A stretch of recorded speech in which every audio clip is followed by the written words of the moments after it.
Elevate your new week, fuel your success.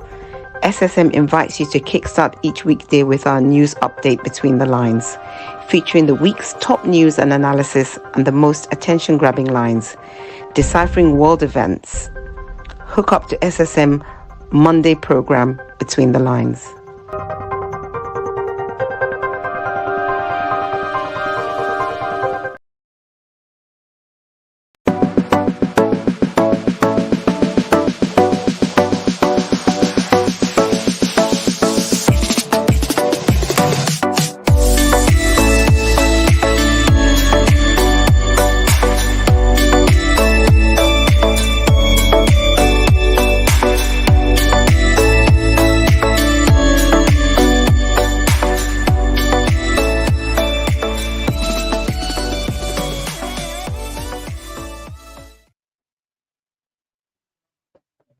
Good day, viewers around the world. You are welcome to our very first edition for our weekly program, our weekly news update. And this is Between the Lines, Monday news updates. My name is Godwin Irajuan, and you are welcome. Wherever you may be connecting with us, whatever social handles you may be using, yes, this is Between the Lines. So, I hope to have my coordinators, my colleagues with me. Okay, right there in Toronto, Canada is Sir George Chukwu. Sir George, you're welcome to Between the Lines. Well, thank you so very much, Mark Godwin, and viewers from around the world. We want to welcome you to Between the Line. Between the Line, George. I at the point I thought maybe activities got you hooked up somewhere. And I know you keep to your day. It surely did. It surely did. That's why I was running a little late, actually. Thank you for coming anyway. Thank you. All right, George. Between the Lines, a lot as usual is happening. But let's start with debunking some rumors, some things the papers and this media is saying that's not true.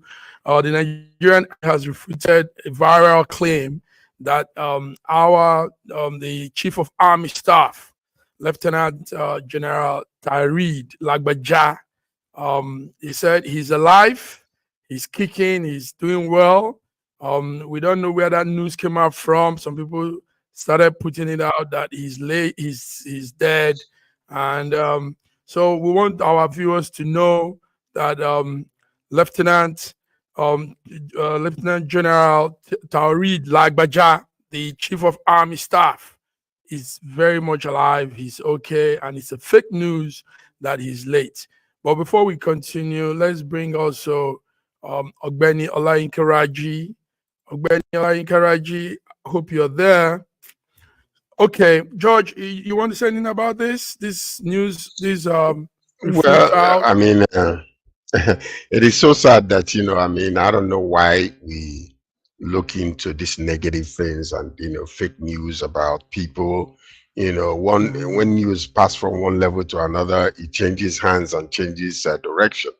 So we are happy that he's still alive, and we wish him a speedy recovery. Yesterday, he spoke to the president, and our president was very happy to hear his voice. And then it was reported that he is very well and recovering well, and his voice was very strong. So we wish him speedy recovery and that he will come back to serve the nation once he's done. Thank you, George. So bringing in our man Ogbeni Olayinkaraji. Raji, good evening. Or is it morning? Is it afternoon there? Good evening. So sorry, I'm a little late. It's okay. It's okay. So George, there was something you said that I like so much. In the course of, it's just small digression. In a media course, mass comm lecture, a particular course, there's this thing we did amongst ourselves. Somebody whispered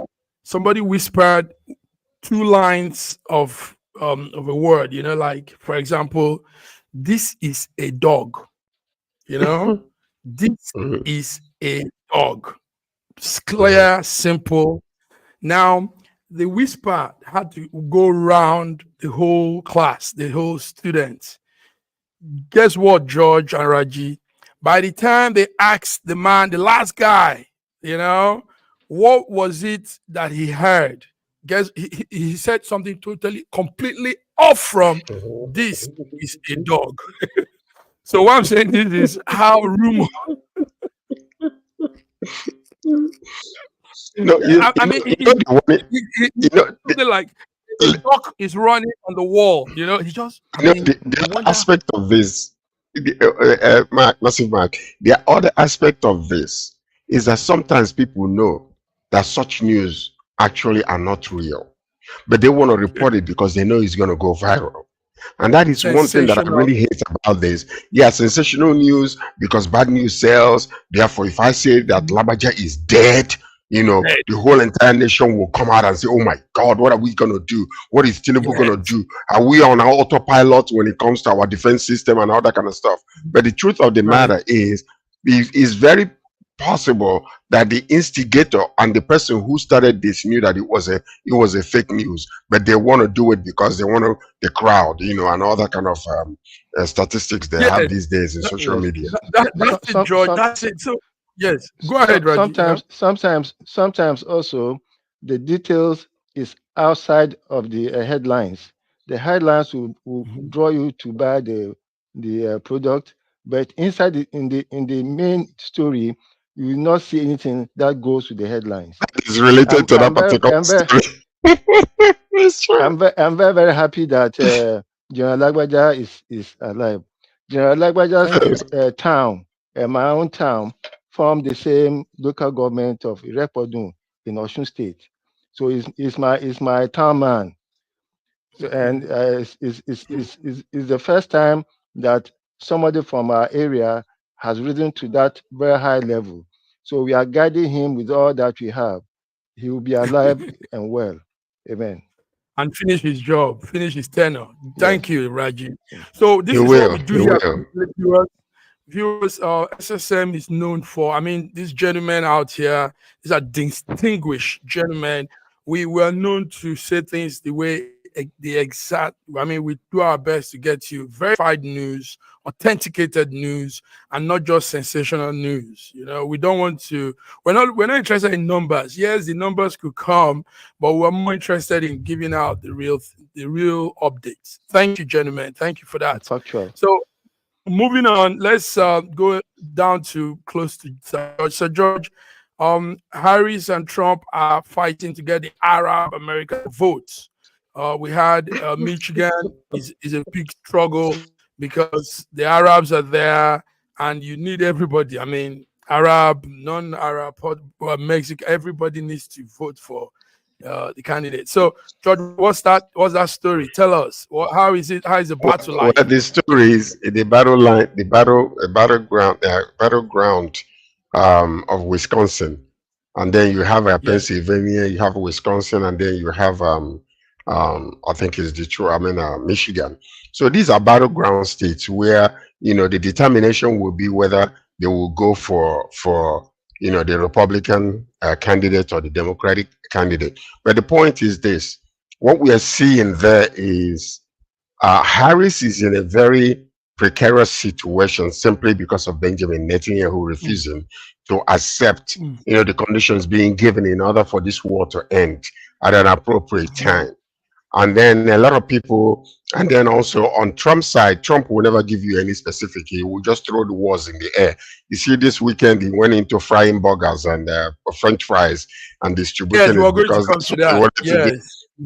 The point we're making right here is this: Trump will not have any face in the face of all the Muslims that are in the United States of America, because number one, he's so hard on them. Number two, he actually banned visa from most of the Muslim nations to come to United States of America. And even in the current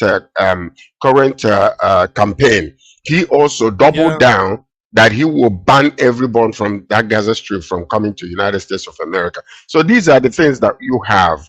Trump, he's a very known anti-Muslim president. He doesn't care.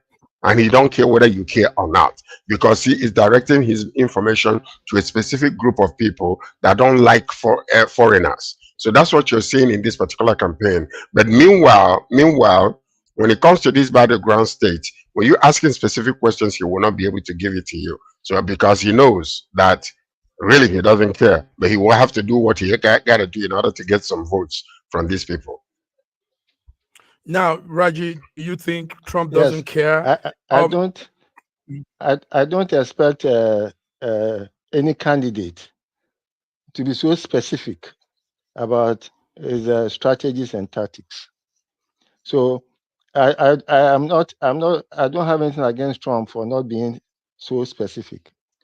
As for immigration, I support every country that ensures that those who are coming across its borders have valid papers to come into the country. Okay. Yes. So what you're both saying on two different sides, but the thing is this, George, it's not that he doesn't care. It is that, like he says, like his motto. I mean, this is my own personal view.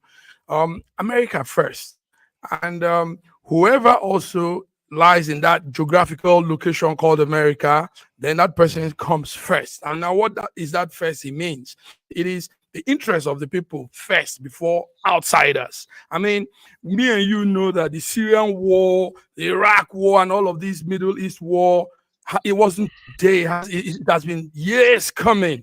So you're not going to settle it today. Nobody can even settle those wars because it's been years. I mean, Syria has some of his war story in the Bible. That's thousands of years ago. So how come you want to be a president of America and you're interfering? You want to be talking about all these other people and their wars and their problem when your people are in this precarious situation, George? That's how I see it. Well, to him, much is given. To him, much is given. Much is also required. You call yourself a superpower. You call yourself a big brother to a lot of smaller countries. Therefore, what happens in those countries will affect you if you are the leader of a free world. It's not self-imposed. It's actualized. Well, whether it is or not, but it is working. And all nations are looking towards that direction in that vein. So if that's an assumption, it's an assumption that has become reality, in the face of everything that is happening today. So in essence, really, what I'm saying is that yes, they should have an opinion, and they should have a say so in a world affairs, simply because the world is a global village right now. Whatever happens in one area of the world will affect the economic welfare of the whole entire world. Has his fingers in every war in the world. You need to be quiet. Let me finish my thought, please. Thank you. Be quiet. Be quiet. So listen. So what I'm saying is this. I'm saying no. What I'm saying is this. American meddlesomeness has affected the peace of the world. In conclusion,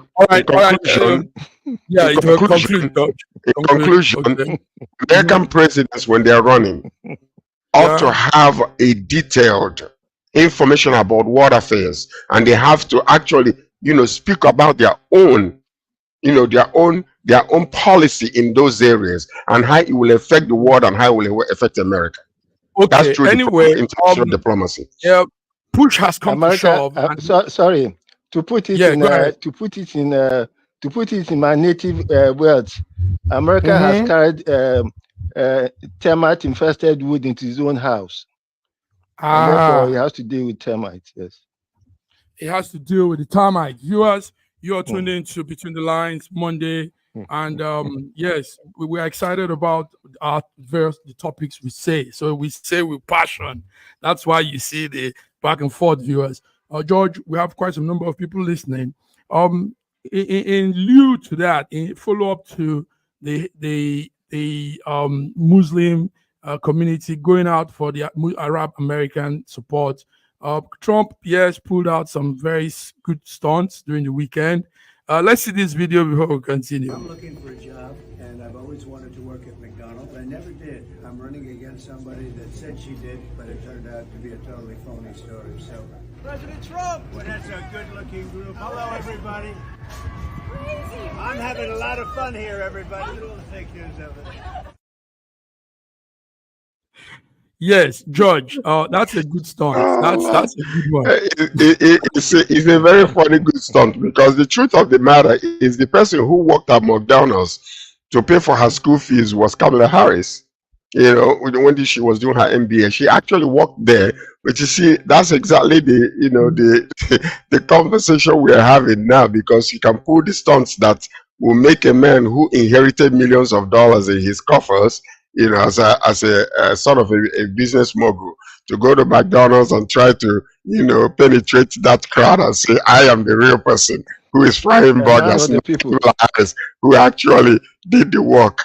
But anyway, it's November 5th is coming, so we'll find out who actually fried the burger and who, you know, what the burger came with, whether it was with fries or with shakes.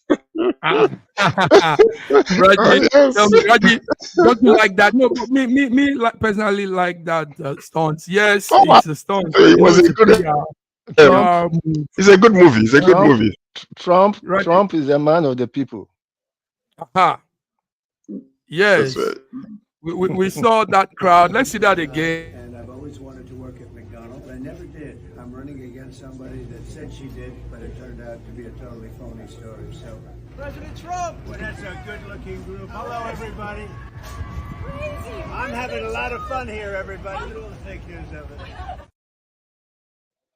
No, but the show the movie is a good. It's a very good Nollywood kind of movie, though. Or is it Bollywood? We're gonna call it now. Nollywood. No, we see similar things happening in Nigeria, Bollywood, where candidates will go and buy and be helping a village woman fry akara by the roadside, or buy corn and be eating boli in the market. Yes. It's part of the whole drama. Yeah, it's all part of the campaign. It's part of politics, campaigning, and making yourself look like you're close to the people. And all right, as if you feel the pain of the people. That's it.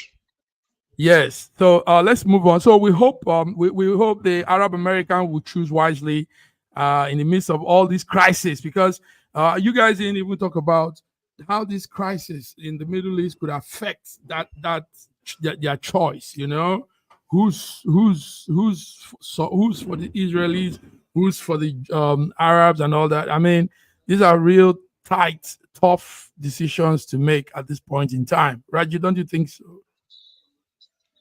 So sorry, I didn't get that. I said we didn't talk about the effect of the Middle East conflicts, escalations, and everything in lieu with this election, and how the Arab Americans will be making their choice.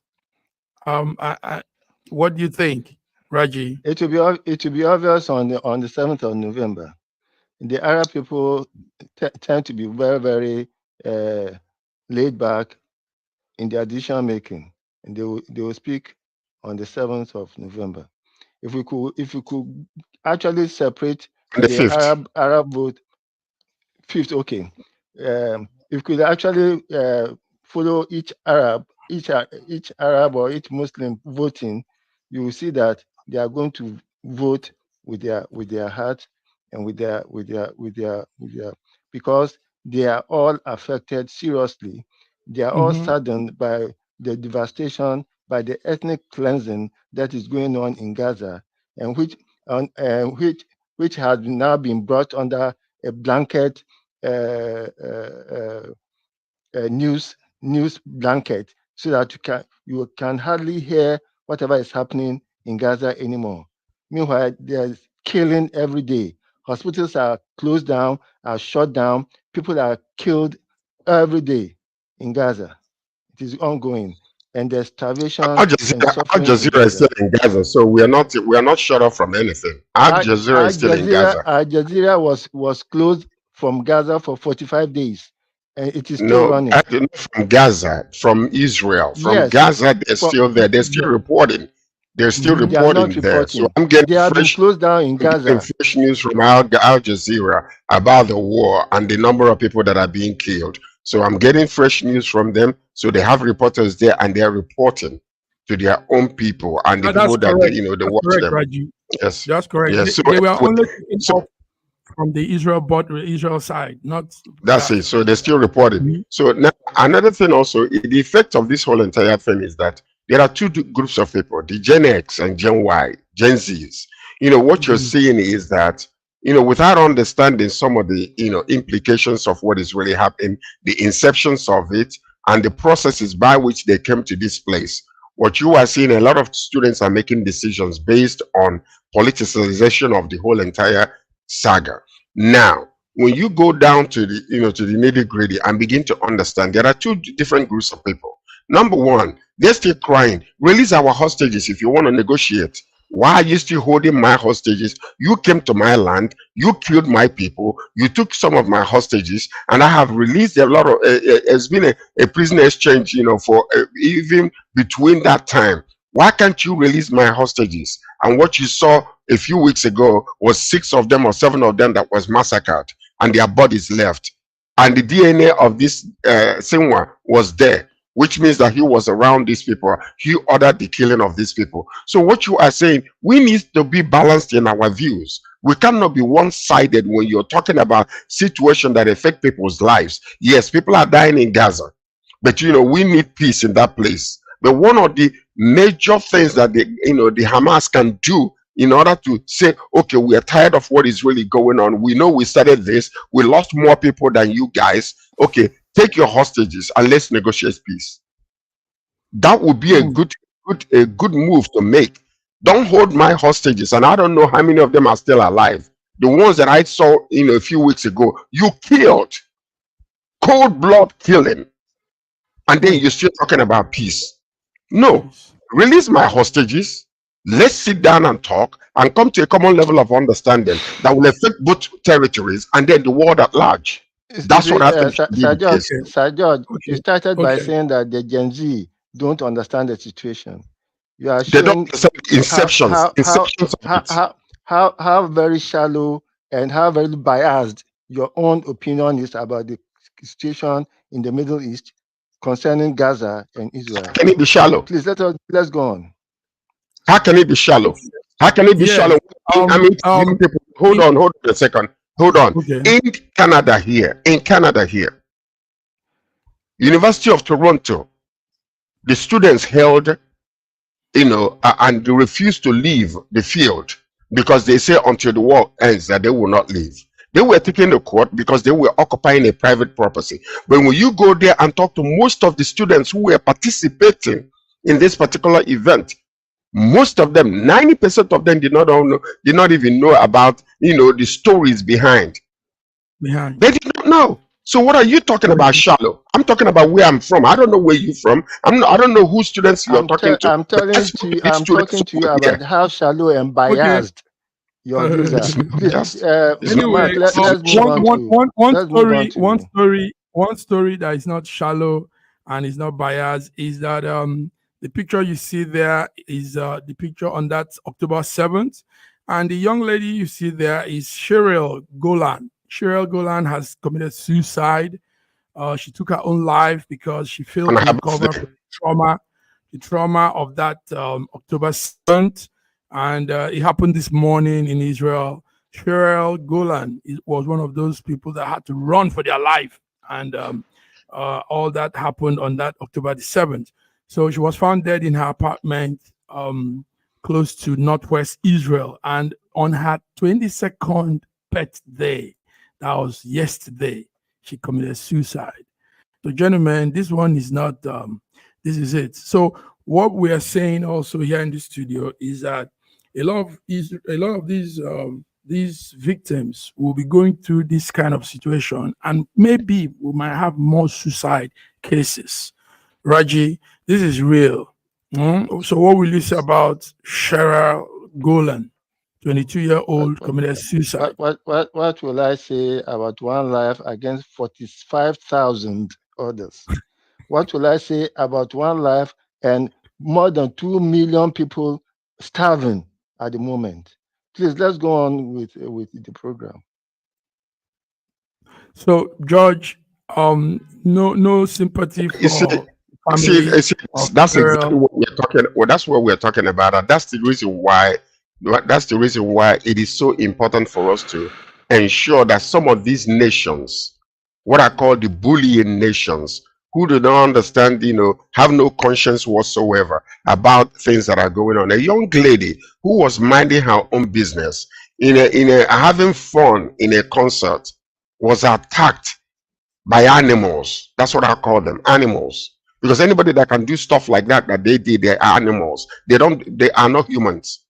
And then all of a sudden, the psychological effect of that trauma brought her to her wit's end.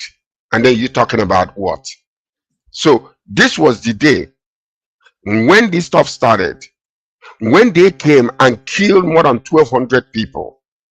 There are so many of them that are still going through this traumatic effect, a situation in their psychology. So now what are we talking about here? We're comparing apples and oranges?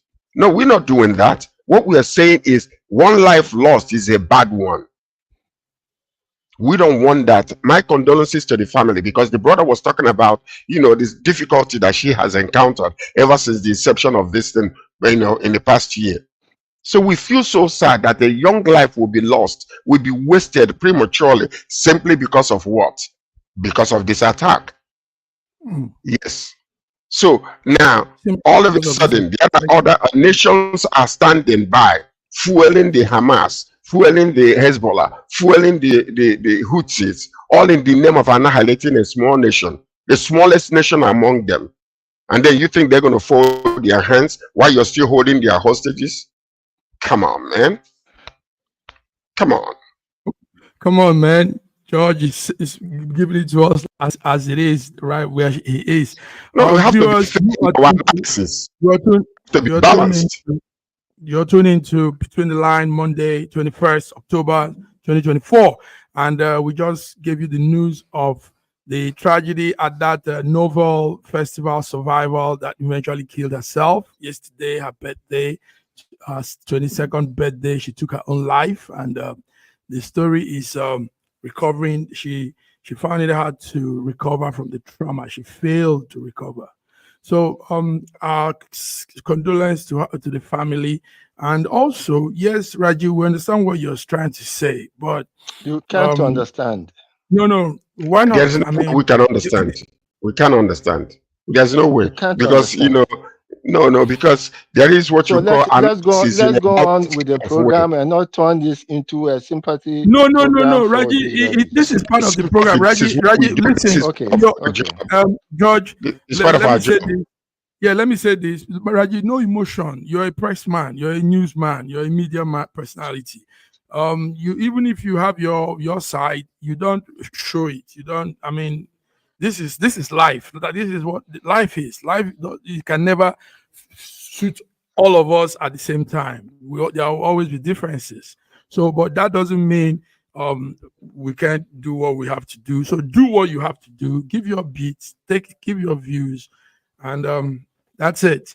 All right, viewers, we'll come back in a break. Raji, let's give Raji time to wipe some tears off and. Yes. We'll be back. Oh, this is ridiculous.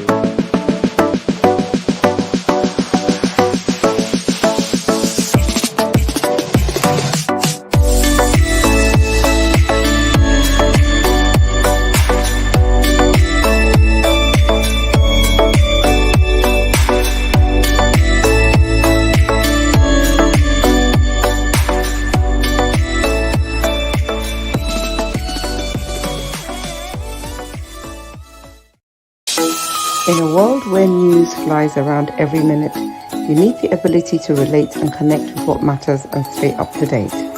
Schengen Story Media News Echoes program is Africans in Diaspora and at Home's leading English news network, one of the most trusted, respected sources for news updates on current affairs as they affect global Africa.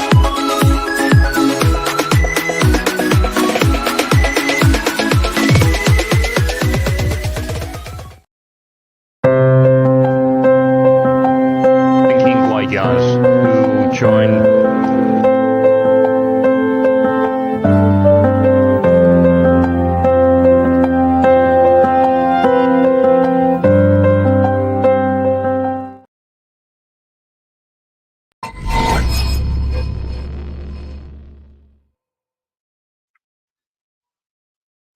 Yes, viewers, you're welcome back. Monday Between the Lines, Monday the 21st of October. I'm here with George from Toronto, Canada.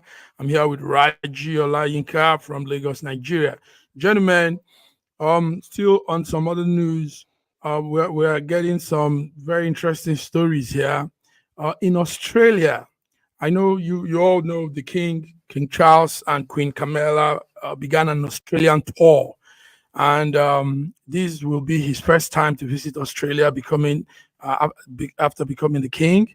But something happened in Australia, and we feel we should also talk about it. Let's see this clip before we continue, gentlemen. You committed genocide against our people. Give us our land back. Give us what you stole from us. Our bones, our skulls, our babies, our people. You destroyed our land. Give us a treaty. We want a treaty in this country. You are a genocide. This is not your land. This is not your land. You are not my kids. You are not our kids.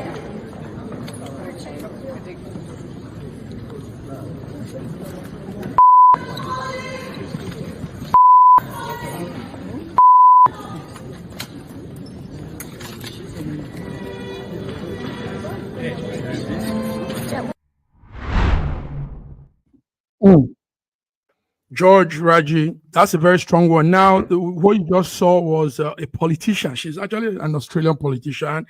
She's also a senator. Linda Troop, yes, 51-year-old lady. She, interrupted the King's Charles address while addressing the Parliament. This happened today in the morning, and she said all that very controversial statements, real total outburst and rants. Let me start with Raji. This is raw confrontation.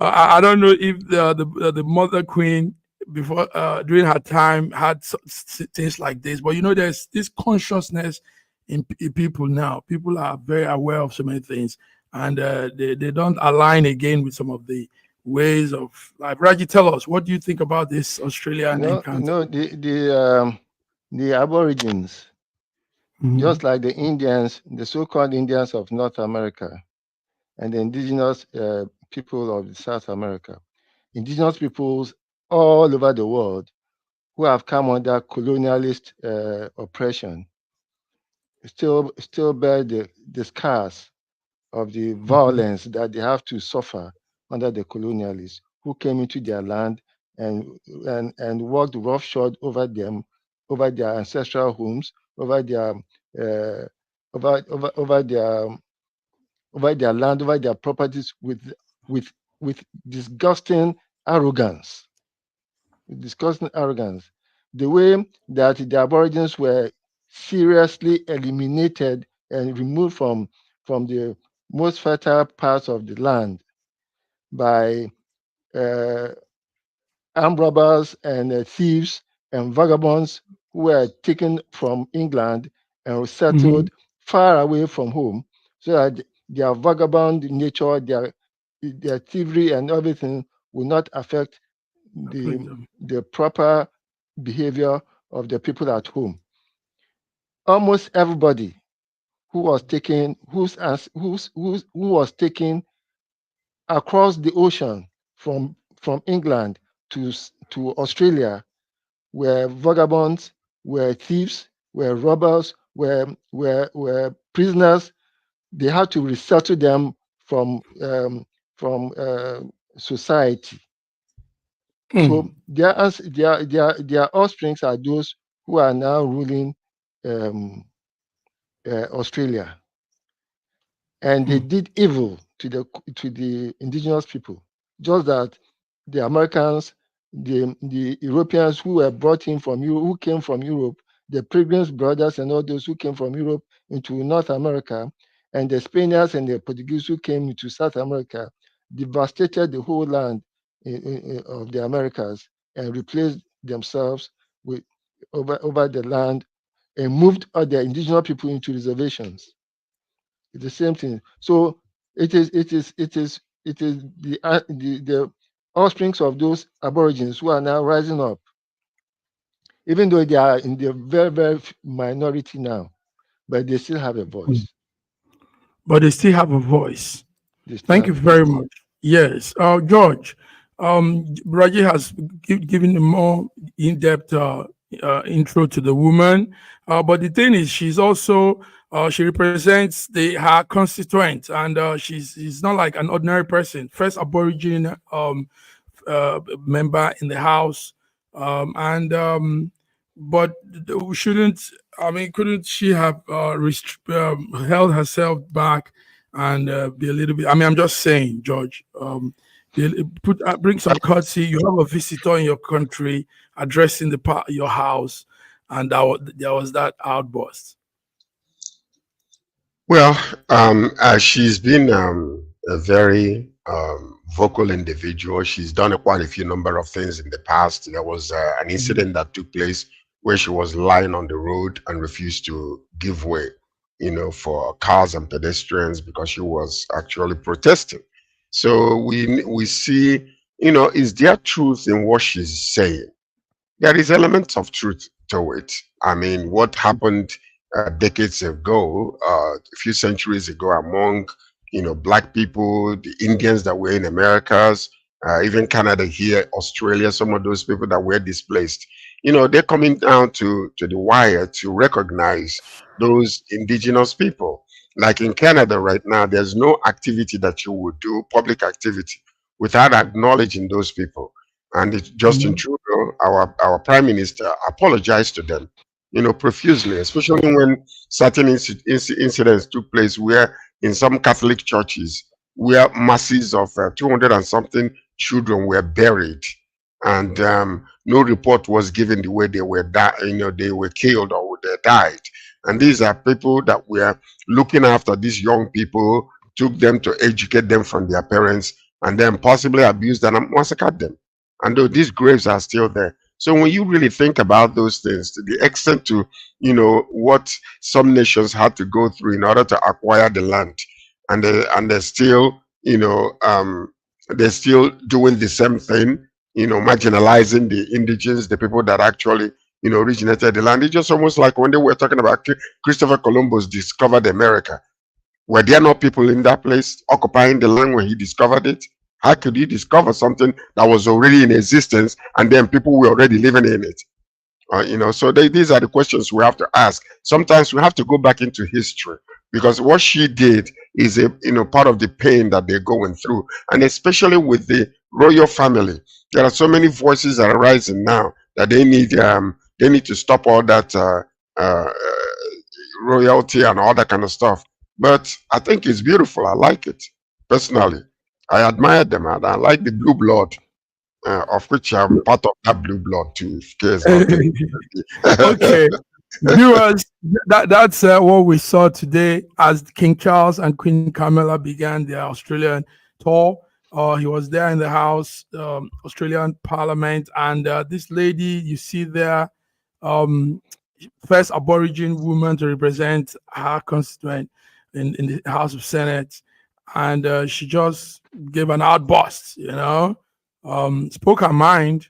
Controversial lady. She has done a lot of things before, but at least she has done her thing. Dressed in her native fur. There's a reason she was putting on that dress she had on, the fur, the animal skin. Yes. Just to make a statement. Yes, a statement there.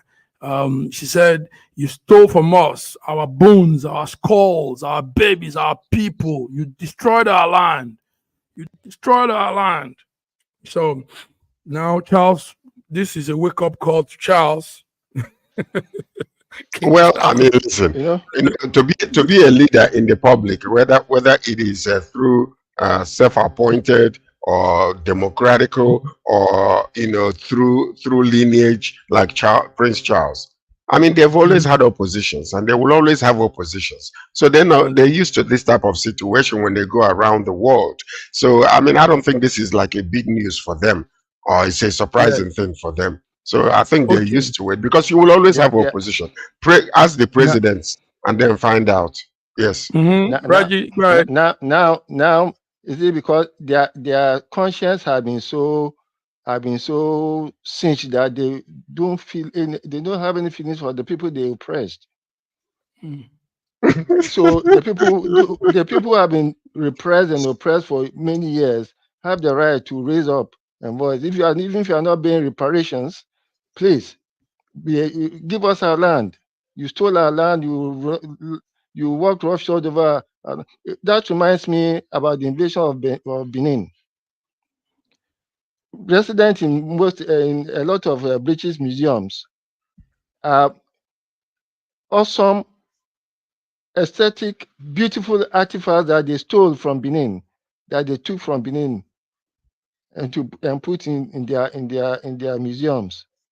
I hope the spirit in those artifacts will rise up one day and will start to torment them. Okay, gentlemen, Most of the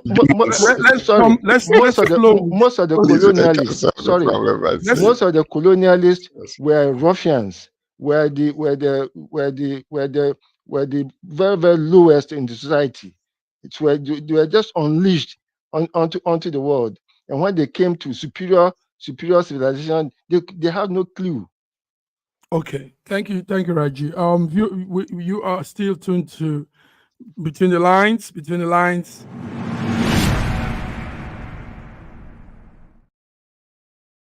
So let's come to our viewers. We have many of them here. Engage with them too. Exogen, our regular viewer. Thank you, Exogen, for coming around today again.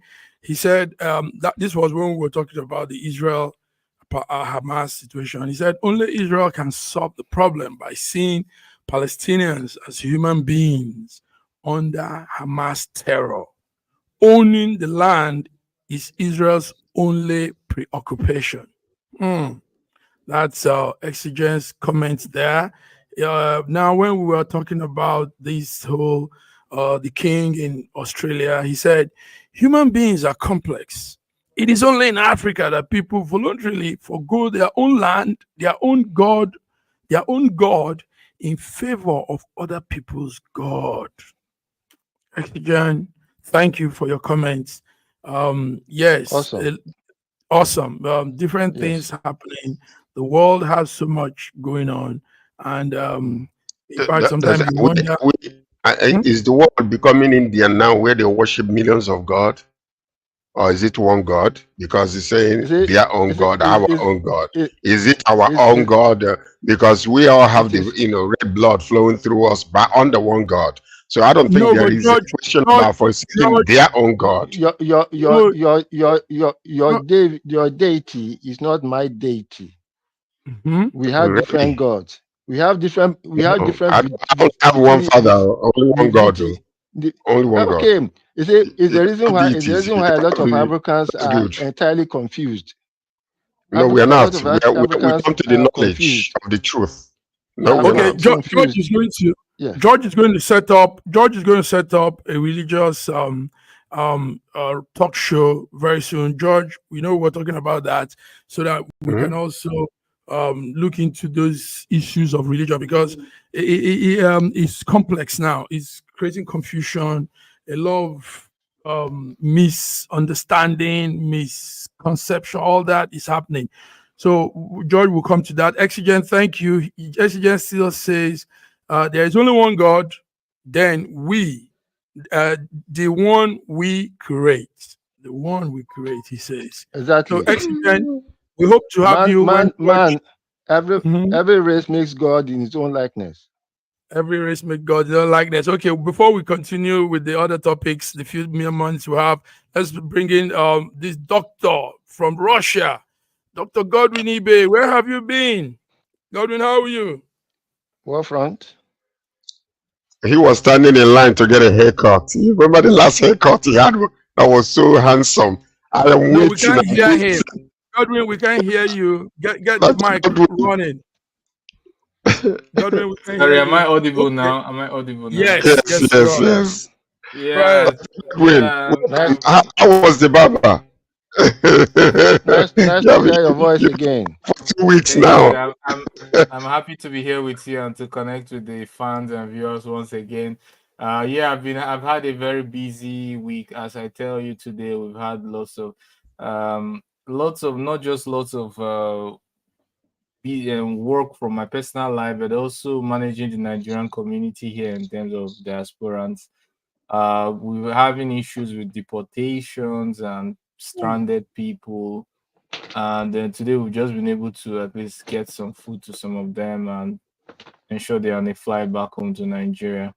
Otherwise, I would have joined at 10. I really wanted to join earlier, but I had to make sure they are fed and on their way to Nigeria. I also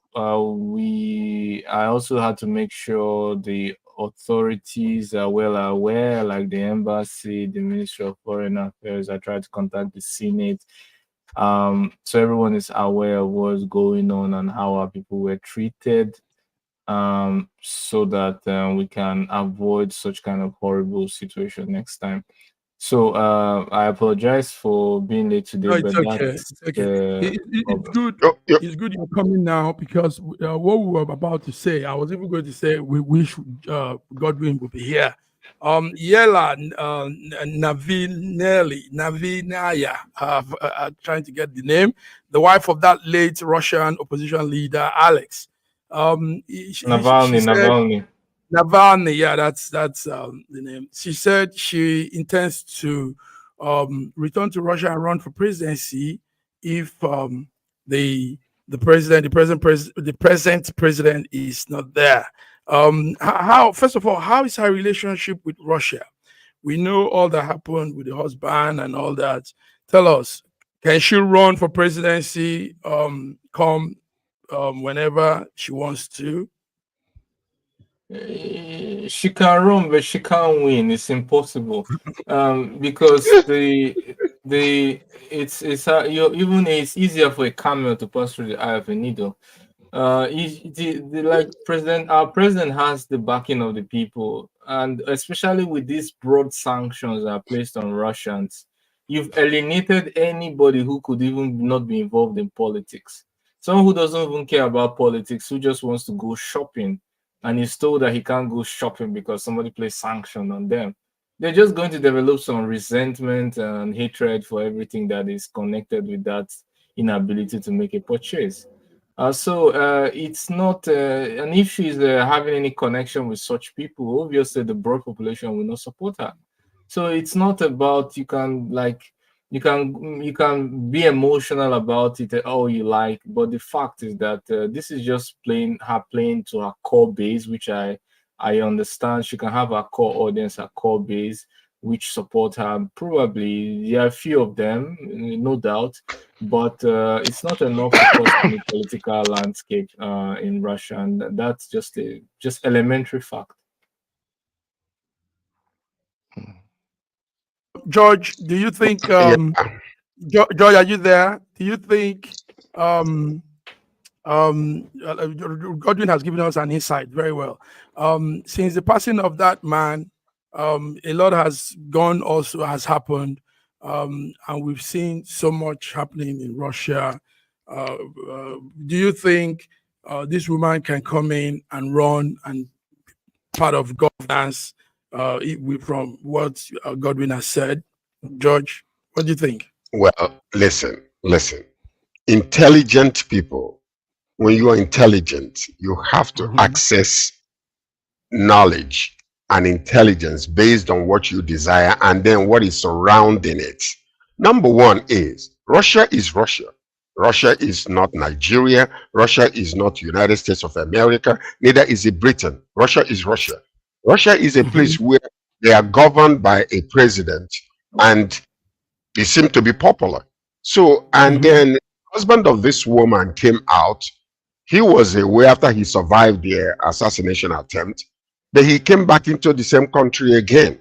For whatever reason that, or whatever happened to him, that he died in prison. This is, a question. It's not a subject of this moment. The moment is the woman rising up.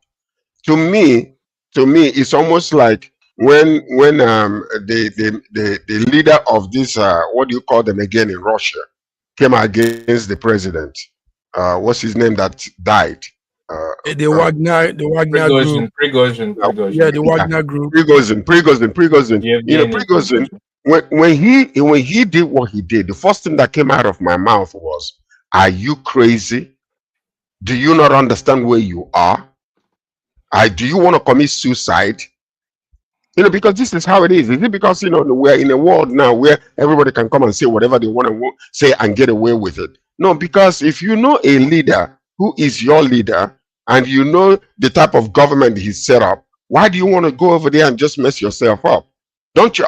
If the husband was still alive today or somewhere else in the world, he would have been helping people or giving information to people or even protesting against the government. He would have been better alive than dead. And this woman is trying to do the same thing again. I don't see any reason. I think they should leave Putin alone. If after Putin's reign and Russia decides to go in another system of government, that's the way it should be. But I don't think any intelligent person will go. You just feel going to lie on the road and let the train come and then massacre you. That's exactly what it is. I don't think it should be that way. This is the way they govern themselves. If their people are happy because of that way, let them be. When the leader, you remember, thank you very much. Raji, go ahead. There's wisdom, and there's if a person is not wise, he would think that he would just go and put his head in a lion's mouth. A live dog is still much better than a dead lion, and that is what her husband has become, a dead lion. She also wants to become a dead lioness. Let her go on. So that means Raji is supporting what I said, eh? Yes. Yeah, all right. Let me just add a few things. Let me just add a few. Sorry, over the weekend I've been a bit ill. Anyway, I think that there are things that even the West does that are counter logic. For example, you say Russians are behaving in a particular way because they don't have information or they are suppressed or whatever. And then you block people from having access to social media, YouTube, you close their channels, you police their speech, you prevent them from both accessing your content outside of Russia or even telling you what's going on. And then you begin to wonder, like, how can the two go hand in hand? It's anti-logic. You cannot be broad sanctioning people, preventing using of your services, or creating a divide, and at the same time you want to come and compete or be elected or be voted in. It's just counter logic. It doesn't make sense. Thank you, gentlemen. We don't have time, George. We don't have time. Okay. Let's go into. It's good to finish at least some of the topics, the major ones. EFCC, gentlemen. It's time. They say, is it time to review if EFCC is valid now? EFCC, for our viewers, is an anti-graft agency. Mm-hmm. So Economic and Financial Crimes Commission. Yeah, that's it. Some people are saying that the EFCC, Economic and Financial Crime Commission, needs to be reviewed. It looks as if they are becoming invalid. A lot of these people are talking. Gentlemen, let's talk about this because of the truth. We've been saying things like this earlier on. Okay, let me start with you, Raji. Raji, yes. Do we need for a long time, the validity or the legitimacy of that EFCC to be able to come after state government has been questioned. EFCC is a federal establishment. It's supposed to go after those in the federal government who have misappropriated federal government money and against whom affidavits have been sworn. They do not.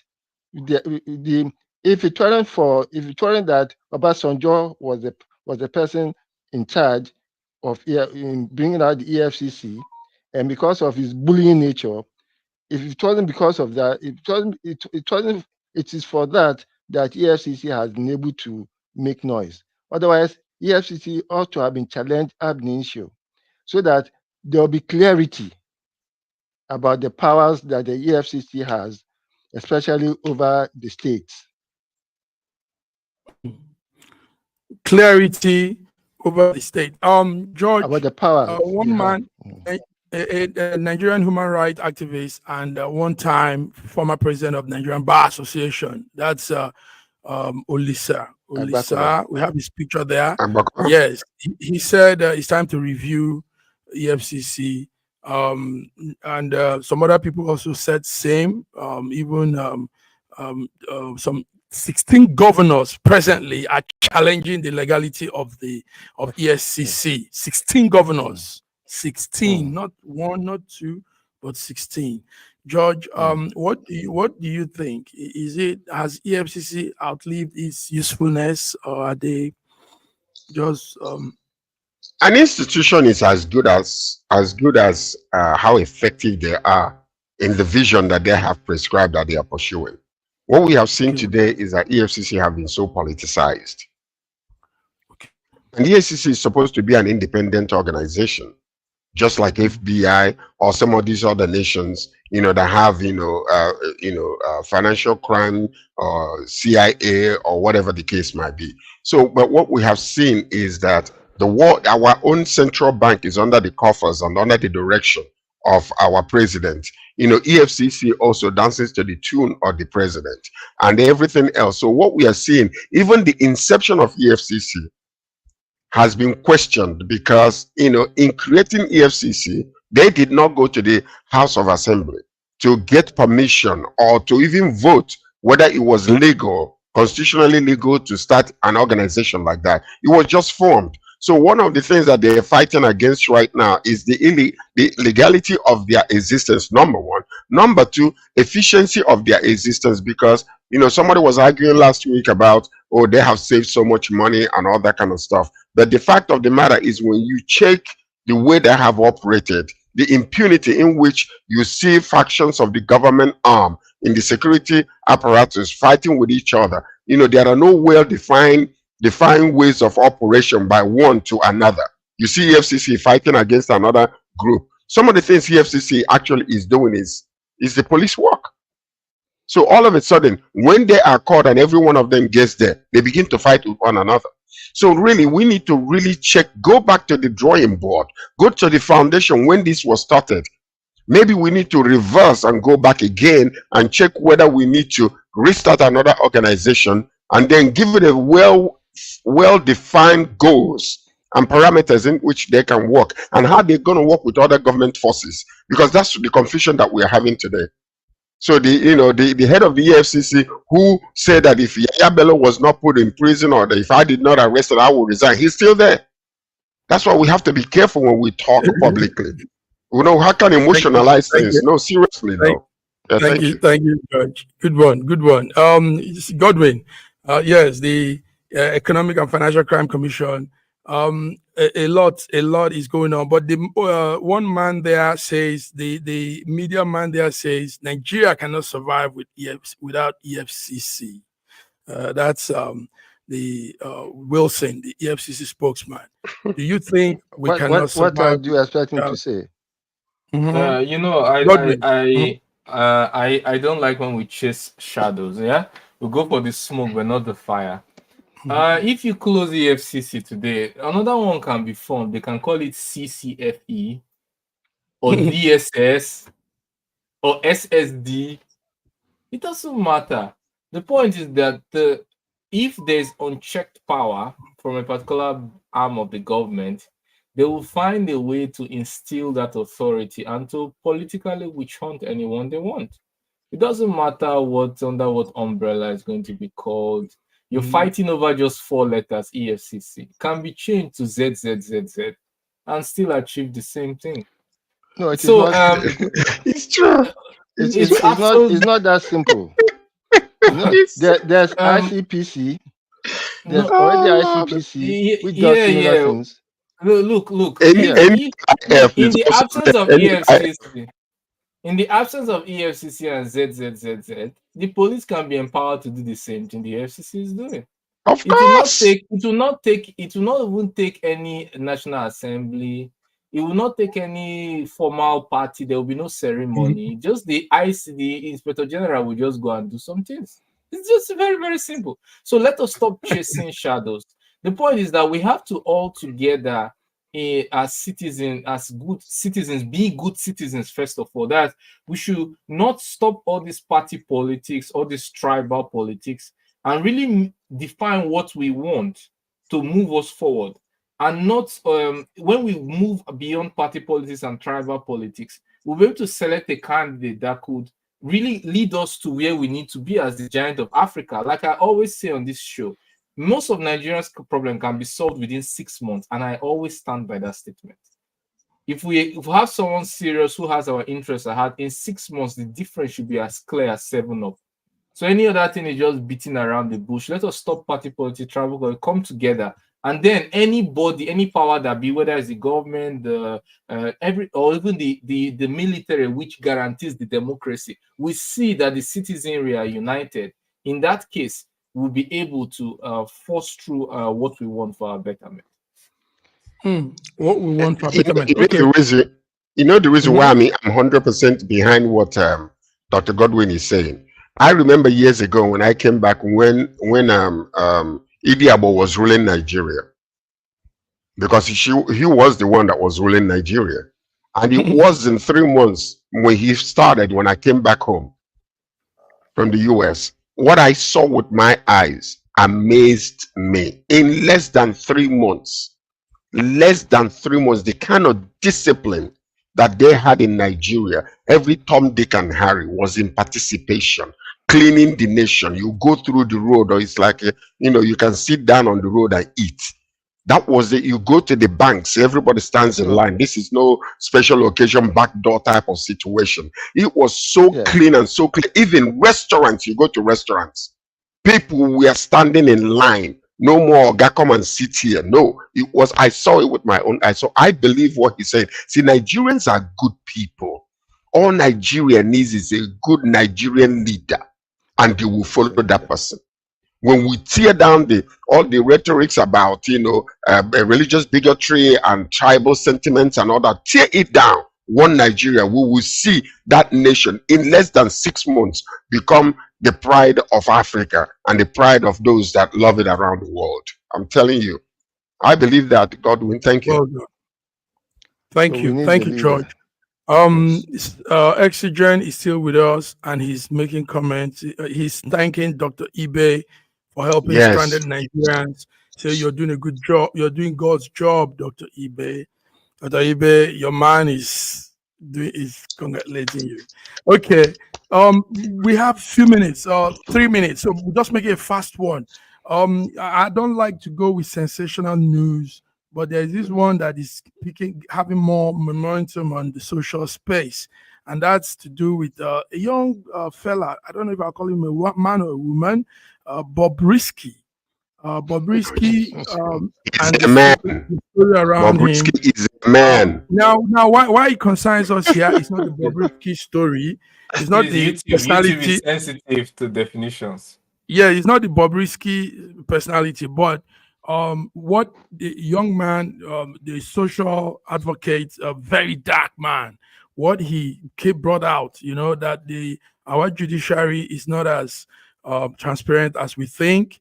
A lot of behind corners are going on. So anyway, they say Bobrisky has been arrested in the Republic of Benin. Raji, what is the story? What can you give us some small 1 minute, please? Our time is yes. Tell us. They have been. It didn't just start yesterday. It didn't start with Bobrisky. There have been cases long ago where a person who has been sentenced to prison has a surrogate person to run the term for him while he goes around doing his business. It didn't start today. In fact, I won't be surprised that some people have been killed, have been executed for the sake of other person, so that the records will show that Mr. A has been executed. Meanwhile, he was not executed; he was freed. That would be crazy if it's true. Okay, Godwin and George. Thank you, Raji. Thank you. the man, very dark man, is telling us something. We know, we all probably have an idea, but we didn't know it was this deep. And now Bobrisky's situation is bringing it to light. Godwin, what do you say about the Nigerian prison system? Look, how do I put it? What Raji has said is, I've heard it before. I haven't seen it documentally, so I cannot say it as an evidence. So I try to be always objective and factual, but we generally need more accountability in the Nigerian system and a lot more justice and equity. I think that it's probably not far from the truth and not unimaginable what Raji has just said and what Very Dark Man is saying, but I don't yet have proof. But it's you know, the whole healing and repair of Nigeria starts from somewhere. It starts from the citizens making up their mind that enough is enough. Everything will fall in place. You know, most of the times, economies that do well, they don't do well because they have money now or they have everything they need now. They survive because of the hope that they have that they're on the right path, because of the speculation that places them high. For example, US economy has much more value, even though it has over 35 trillion in debt, but it has the promise of ability to pay back. If you want to sell your company, they will calculate the present value of the company before you sell the company, the potential of what that company can get. If you want to sell it today, what it can yield in the next 10 to 20 years. The feeling of Nigerians being on the right path and the hope in the system is what brings the change and the acceleration of what we want to see. So we have to go back to those basics to repair our country. Good one, Godwin. George, crop it up for us. So also, Reggie, there's something I wanted you to talk about. Sorry, George. We maybe on Wednesday we might add that the social advocate, Very Dark Man, also brought something that is causing another uproar in the social space involving Femi Falana. Femi Falana is supposed to be a respected activist, human rights fighter, and all that, and they are involving him in this story of these. That's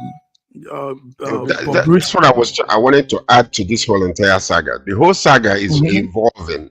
The reason why Idris Akononye, Bobrisky, is trying to flee, there is being alleged that he was afraid that Femi Falana will take him to court. Because Femi Falana had actually said unless he comes out and apologizes openly and denounce all those things he said, that they will all go to court, and even including the Very Dark Man. So now we see Idris, trying to escape without being noticed. He wanted to escape. That's exactly what it is. So another news was saying that when they stamped his passport, the officer that stamped it, saw the name and cross-checked, and that's when they stopped him. As a matter of fact, it's being said that he's back in Lagos right now. He's back in Lagos already, according to the news, current news. So this is what you're saying. So it was that revelation by Very Dark Man that brought about all this situation. And now when Femi Falana was actually, threatening to sue, that's why he wanted to run away, because, number one, the voice that was in that tape that was released seemed to be his voice, and he's saying that it's not him. So these are the things that are under the investigation. So I don't know how this one is going to end, since if it's true that he's back into Nigeria. George, thank you. Godwin. Yes. Quick. May I add something to what Dr. Godwin said about hope? Yes, brilliant talk there from Godwin. Yes, and you see, when the current president was coming, he said he was coming with renewed hope. You see, and that is what, and it is so devastating that this kind of the so-called renewed hope has become a renewed hopelessness, because instead of giving Nigerians hope, he has dashed our hope. Okay, but you voted for him. Anyway, No, it doesn't matter. It doesn't, we have one comment here. We have one comment. We have should not somebody come to your house. We have somebody here that says, more, all eyes on the judiciary. Not today. You know, this is the Nigerian pidgin English expression. So we are seeing that really the judiciary is messed up. Nigerian judiciary is messed. We had better. Sorry, Mark. We had better not denigrate the judiciary, because if you do that, the society will go astray. We should not let the politicians let us cast aspersions on the judiciary. The judiciary is our last hope. The judiciary is our last hope. So let us stop this. It's not perfect. Yes. Do not let us denigrate. No. Yeah, no, but what arm of the government, as long as they are wrong, they need to be called out. These people what they have done in the past is so deplorable and so despicable that, you know, there is, as a matter of fact, Olayinka Raji, you're right. That renewed hope has become hopelessness, because there is no arm of the government that can stand erect today and speak with boldness and confidence without, you know, the closets, you know, of bones, you know, falling off from their back. So whatever part of the government it is that is not doing right, they need to be called out. Look at, you know, the kind of politics we're playing in Nigeria right now. No, I don't believe that. There's no reason why we should denigrate, because the judiciary is not elected. Call them out. It's what he's saying. We should not denigrate it, because it is the politician that is making us denigrate the judiciary. Raji used the right word. Yes, continue, sir. We should not denigrate the judiciary. Raji used the right word, and I concur with him. Yes, we should be very careful. Destructive criticism, not constructive. When we criticize what is going on, we limit the scope to the particular case and what it correlates with, without trying to rope everybody in everybody in the judiciary into it. No, we have to be careful, because we are trying to. No, gentlemen, I wish you guys brought this earlier. Our time is up, but I don't agree with you, Godwin, on this one. I don't agree with Raji on this one. All eyes on the judiciary was a slogan that was used during the election season, and they messed us up. They failed. Absolutely. What messed are you guys saying? Where there is hope in Nigeria? Tell me where the hope is in Nigeria. If the judiciary is doing the they're doing, where is hope in that country? What kind of hope are you going to have? You say you are coming to agree with me now. I have hope, like as if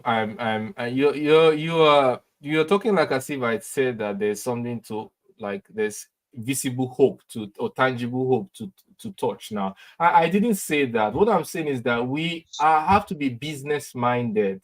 We are going towards a goal. We are not just rambling and chatting and just for the sake of talking and for the sake of insulting. We have to be business minded. We are heading towards somewhere. We want betterment of a country. It is a goal. It is a business goal. Like it's something we are heading. We are not directionless. We have a direction, and to fit into that direction, you cannot afford to do anything you want, say anything you want, don't give a damn, and just be because you can do it, so you did it. That's what we are trying to say. Who's sorry, the judiciary is our only hope, is our last hope. We should not dash it. Maybe the best of the available options. Because the politicians. Raji and Godwin prove the plug well. I'm sorry. So listen, if judiciary is the last hope, if judiciary is the last hope of Nigeria, I am so sorry. I have to apologize ahead of time. Your hope is useless and hopeless. I'm sorry. All right, I'm sorry. George, the words are too strong. Our system. It's been fun. This last minute has actually cropped it up. They pulled the plug off our leg, me and George. All right, Godwin, you made some good comments here. Honestly, thank you for coming. It's good to see you again. Raji, we appreciate your insight. Nice. George, thank you. Viewers, thank you. And we four of us will go backstage, and there will be some. Allah encourage you, my man. That's my man. Have a beautiful week. See you on Wednesday. Fuel your success. SSM invites you to kickstart each weekday with our news update, Between the Lines, featuring the week's top news and analysis, and the most attention-grabbing lines, Deciphering World event.